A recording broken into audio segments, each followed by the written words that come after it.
Welcome, everybody. This is Navigating the Sea of No's. My name is John Osborne. I work for a property and casualty company in Great American Insurance Group in Cincinnati, Ohio. We're a long, old, successful insurance company, so I have a lot of the same issues that a lot of other old, successful companies have. My title is Enterprise Architect, but I joke around, sort of, that I work out of the Chief Troublemaking Office. Even though we combine the CTO and CIO roles at our company, that's what I do. So I titled this talk Navigating the No's because change is hard. There are usually more reasons not to change than reasons that support the change effort. So there's a giant sea of why I shouldn't do something that you have to part. I prepared this talk in the hopes that we can have a recipe for how to do this hard work and maybe put together a tactical sort of approach that can be reused in other companies. Brian Jimerson, who's sitting here, helped me with the idea earlier this year that we had successfully done this at Great American. So maybe there was some content we could use here at Spring One. I found that changing culture is by far more complicated than any software project I've ever worked on. It's way more difficult, partly because you have to deal with people and personalities and those types of issues that come up when you have that problem. It gets really interesting because if we can find a way to put a plan together that supports our pathway through all these no's, it means that we can do interesting things like, oh, how about license Cloud Foundry and put it into your organization and go faster? Like, these are really interesting things that you can do if we have a plan. Thank you to Pivotal for letting me do this. Thanks for Brian, the genesis of it, and my team that helped over the past few months kind of working through the details of how we're gonna do this talk. So this strategy is more like a journey than a plan, but nevertheless, like, as we talk about it, we want to figure out what the usual no's are that we hear, you know, as we look at technology and things in our company. Some of these probably sound familiar to you. This is my absolute favorite. All of our people are so busy they can't possibly have any time to go faster. It's the way it is, right? And so putting a plan together allows us to start to answer these questions, because these are the things that we have to answer to get through all of the reasons why we shouldn't do something. I like to describe navigating the no's as the Sisyphean shuffle. So if you remember, Sisyphus was a Greek king who was punished for deceitfulness, self-serving craftiness, for all eternity to push a rock uphill so that the rock could come back and hit him every single day.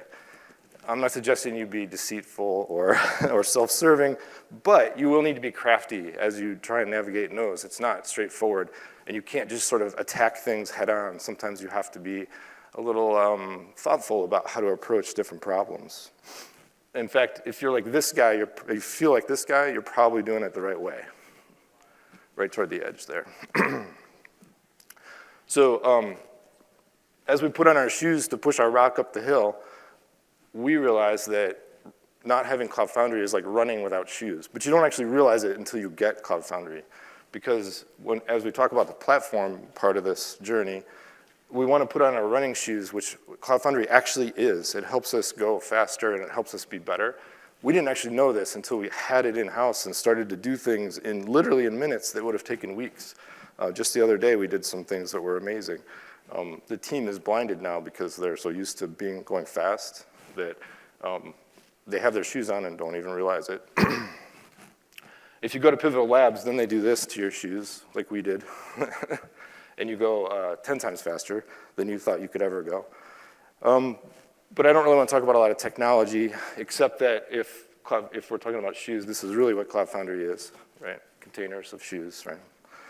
But PCF is a platform that you need to actually go fast, but changing the culture, we win by not talking about the platform, because it's not really, you need the technology to be in play to enable the speed, but we're not gonna talk about the technology because that's not what we're trying to change. We're trying to change people and process and culture. So that's what we're gonna do. So the 4 aspects of the change that I think we have time to talk about here, I could talk all day about it, but let's keep it to a half an hour. Business engagement, language and marketing, how to actually put a plan together, and then how you're gonna pitch the plan. So you can have the greatest idea in the world and a perfect thing, but if you can't articulate what it is you're trying to do, then the senior leaders and the people with the money and the actual yes that you're trying to get to, yeah, you'll struggle to be successful in that. So let's start with the business. There's a lot of aspects of change, but one of these ones that's really, really important, and this is hard for some technical people, is we need a business case, a legitimate business case. Legitimate business cases are very hard to do. If you get it on your first try, it's not legitimate. Go back and try again and again and again, because accumulating all of the benefit and all of the costs and articulating what the investment is actually gonna do is the challenge. So doing a nice business case is really important, and it's really, really hard. Incidentally, you do need the pretty graphs and charts and stuff, just because it's not a business case if there's not a graph, right? So a solid business case is like based on something the business actually cares about, and you need to find a friend in the business that can help you find this. So there's got to be a problem somewhere that you can make an excuse to put this project together, which hopefully includes Cloud Foundry, but it's really a cultural experiment to find how to put together this value proposition that the business is looking for. Again, for a lot of technical people, you have to go make friends in the business and talk to them and find them and hunt around and look for some of these value propositions. And then when you find them, cut them in half. Like, don't believe them, make it half. You'll fail if you take everything and you only get 90% of the way there. That'll be immediately viewed as a failure instead of a huge success. I mean, I got 90%, right? That's successful. No, you really need to get 100% of half and then add in a little bit more win at the end because you exceeded expectations. It's really, really important. The last part of the business case that's critical is you have to add in all of the costs. It's really interesting to be in meetings where somebody discovers that you forgot like 1 or 2% of the cost that you should have included in the business case. It immediately invalidates all of your work, and everybody's like, well, you can't possibly be successful because if there's 2% here, then you also miss 10% here and 50% there, and all of a sudden, it's not a good business case. Even though it doesn't sound like that should be realistic, it's exactly what happens to people with business cases. So it's really important to be all in with the costs, even down to like ping pong balls. So let's talk about language and marketing. This part really, really matters a lot. And it matters for some really interesting reasons, some of which we won't talk about here, but one of the things that happens when you bring in culture change is that there's this desire to not change. Like, humans are really bad at change. So using terms that are the same terms that you use today, but you're trying to make a change, is actually detrimental to your change effort. Rebranding things is important. For example, we use the Pivotal XP model in our lab, but we call it cloud native development because if we use the word XP, we already do XP in our business, so therefore it's not a change. Well, the reality is they're drastically different things, the way we use what Pivotal taught us and what the rest of our business already uses. So using different words is super important, even if it's a little nonsensical and not perfect. It's really important. The other one to avoid is this one, because everybody's doing it, and so you can't possibly be better because I'm agile and you're agile, so how is that any different, right? So this word should be vehemently ignored. Don't ever use it. It's not worth it. And of course, we talked about this, but you have to be a PowerPoint master. Like, you need to be able to communicate these ideas in ways that executives understand, and fortunately or unfortunately, this is sort of the media that is comfortable for conveying ideas in short time periods, like literally like 4 or 5 slides. So it's hard to do, and if you need help, go find some help, but you're gonna have to be really good at it because it's how you're gonna help your idea get across the finish line. So now we have An engaged business, we found some business cases. We know how to use language and marketing to our benefit, and now we're gonna build a plan, right? So building a plan has like these three aspects, right? So you need a business case. In my opinion, you need a gated funding plan. We'll talk about that in a minute. And then, of course, you need people that you can actually do work with. So having a business case and not having a way to staff it is not exactly the best way to start. So one of the ways, like we talked about, the business cares about is money, and one of the ways you're gonna find the money is by challenging these long-held beliefs. So every company has these ideas or paradigms that have been in play for sometimes long time, like 50 years, 20 years, whatever.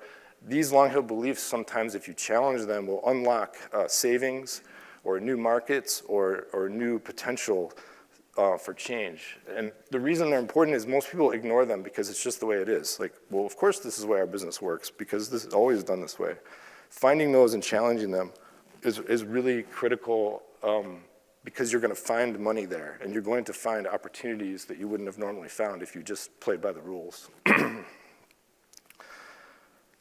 And if you can't find a business case right away, just keep digging around. You have to dig and find and look, and you will run into these savings everywhere. Like especially if you're in the Fortune 500 category like we are, there is money to be found in a lot of different places. You just have to dig around and find it.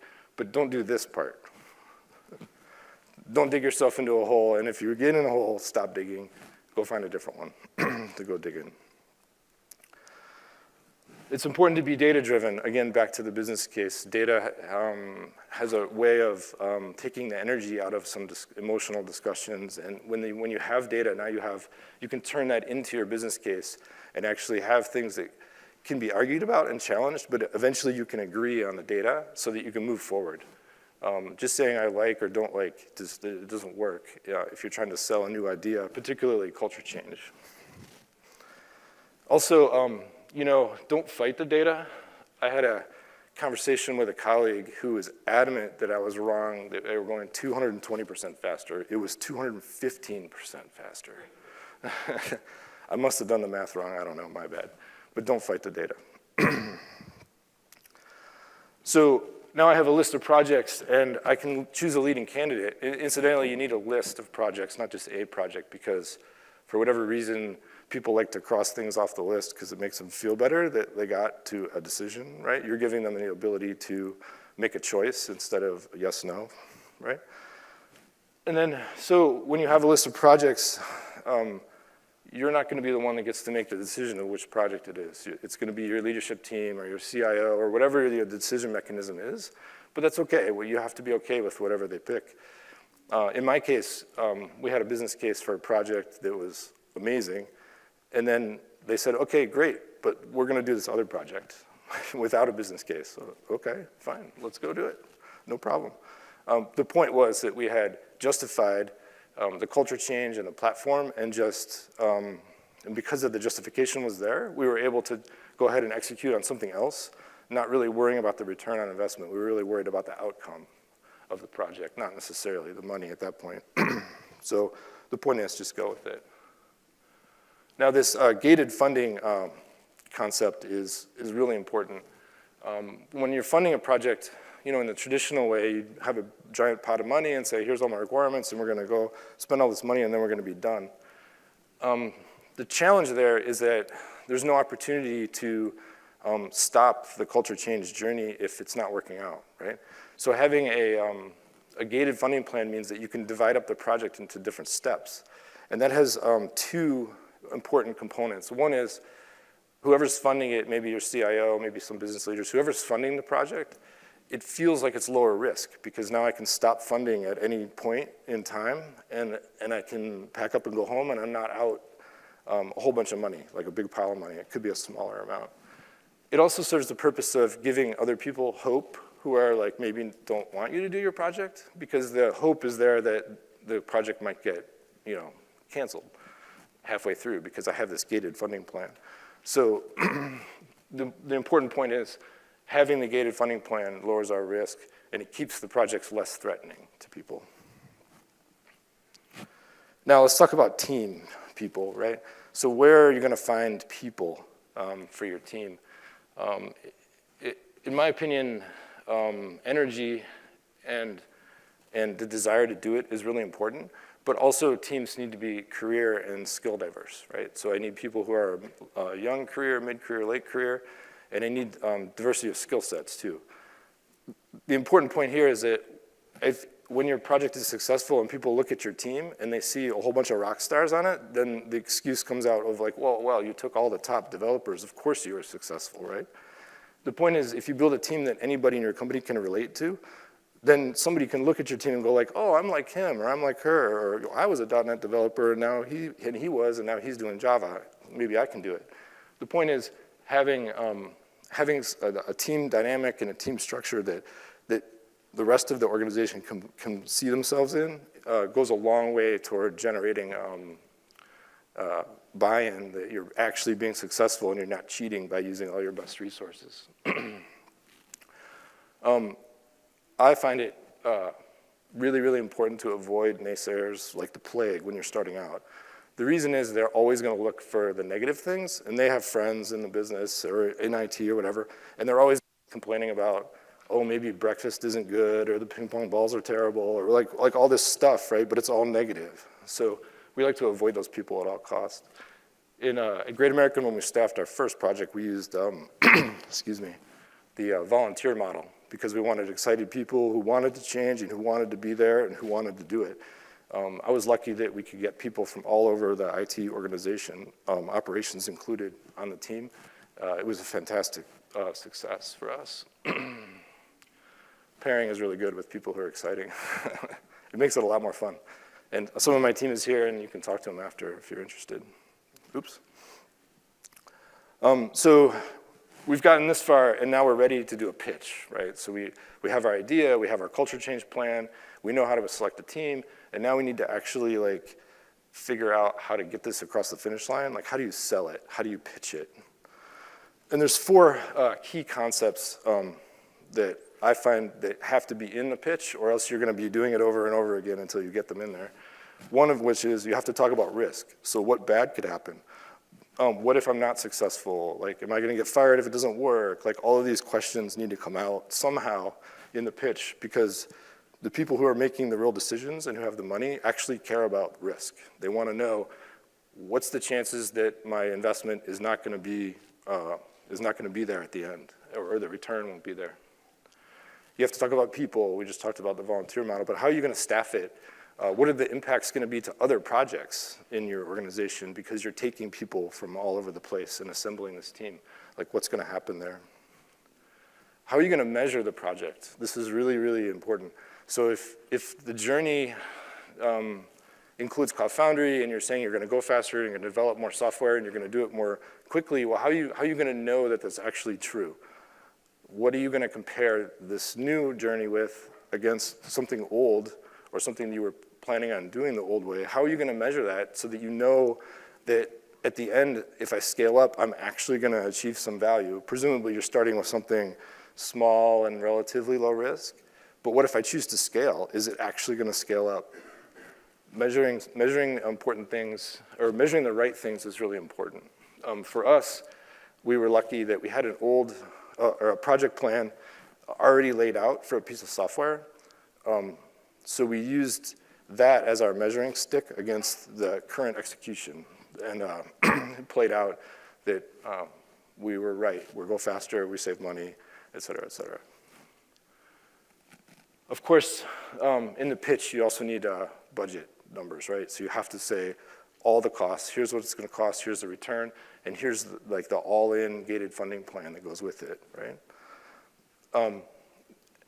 So when you put all these things together in your pitch, you definitely cannot underestimate the elevator speech. And I know it's a little cliche, but the senior executives need to be able to have the conversation in 30 seconds or a minute to their peers, especially if it's a consensus type organization where the senior leaders have to all agree before the investment is made. These people don't spend 3 hours talking about technology and stuff. You need to have distilled the project down into literally a 30-second soundbite, which is like, what we're going to do, how we're going to do it, how you're going to fund it, and where are my people, and is it risky? Get all that into a 30-second pitch as an elevator speech, and now you're really winning. I find it very difficult, actually, to get to this point, but once you do, you're going to win. Kind of like this guy. And then, so when they say yes, and you get all happy and everything, of course, immediately you feel like, oh my God, now I have to deliver. So enjoy that feeling. But as we look ahead, so let's just make the assumption that I have my project, it's approved, and it's going to be successful, right? Plan for the success. Don't underestimate that when you get to the end, you need to have done the right things to set yourself up for the next project after that. You don't want it to be a flash in the pan. After all, it's a culture change, it's a journey, it's a culture change thing. You want it to grow and flourish, right? So measuring everything is important. I track all of our expenses, all of our costs, everything, and I track all the business value that gets delivered also. It's really important to be ultra transparent because that's being data-driven is how you keep the energy out of the change process. Everybody tends to relax when they can see real numbers. And don't underestimate how hard it actually is. It is hard. People are difficult. Organizations are built in certain ways. And if you studied Conway's Law or some of these organizational type psychology concepts, the change is difficult because you're pulling people out of like the norm and you're building something next to it, and there's all these reasons why it shouldn't work, so it will be hard. Also, involve senior leaders a lot. I tried as hard as possible, particularly when the team was at Pivotal Labs, to have the execs come out to the lab and see the team in action and actually be really involved and engaged with the senior leadership for two reasons. One is the team feels like it's an important project and they should be working on it and they're doing a good job. But the other thing is that the senior leaders feel like they can see the change and they can see what happens to the team when you actually affect this type of culture change. If you're changing your development methodology or you're adding Cloud Foundry and you're going so much faster, it's important. I know when I was in Denver with one of the execs, he spent the morning interacting with the team, asking some questions, and he came up to me and he caught me off guard and he said, John, this team is so happy. They're doing great. This is awesome. There's so much energy here. And I actually I was completely caught off guard because I didn't realize that that's actually part of the journey too, is taking your people and giving them what they like and making them happier. They go faster just because they're happy and they come to work every day. To push code, literally. So in conclusion, changing culture is really, really hard. I think in technology companies, it's even harder because there's a lot of opinions and there's so many different ways to do things. It's easy to forget that we have people and we have culture, and sometimes that's what's holding us back. It's not the technology, it's how we're organized, or it's how we talk about our projects, or frankly, how we execute them. So I really hope that you got some insight into the sort of aspects of how you attack culture change. Maybe you're trying to bring Cloud Foundry into your company, you don't have it, but this is the strategy we employed at Great American in a very successful way. So, start your own Sisyphean shuffle and get moving. So, thanks.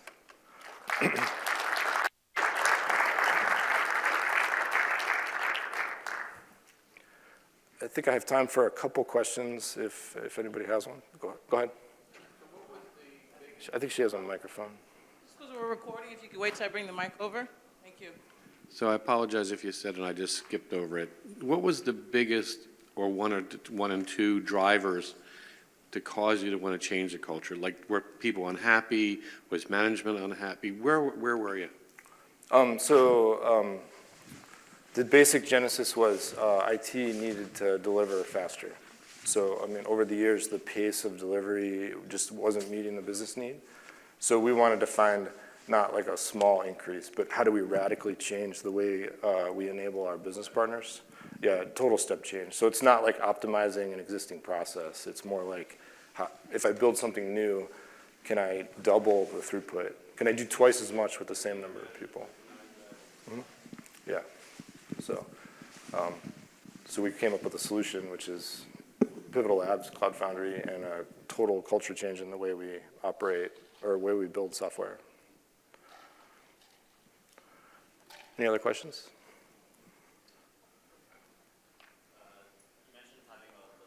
To start with, did you start with greenfield projects or brownfield projects or a mix of both? That's an excellent question.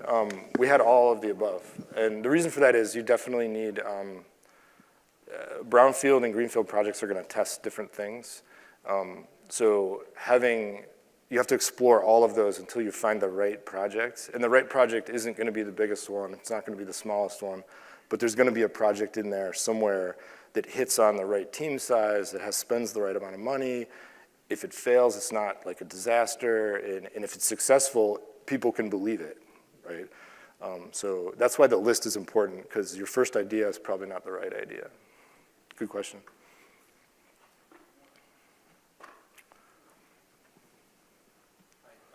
So you help transform your own culture by delivering velocity and doing things faster.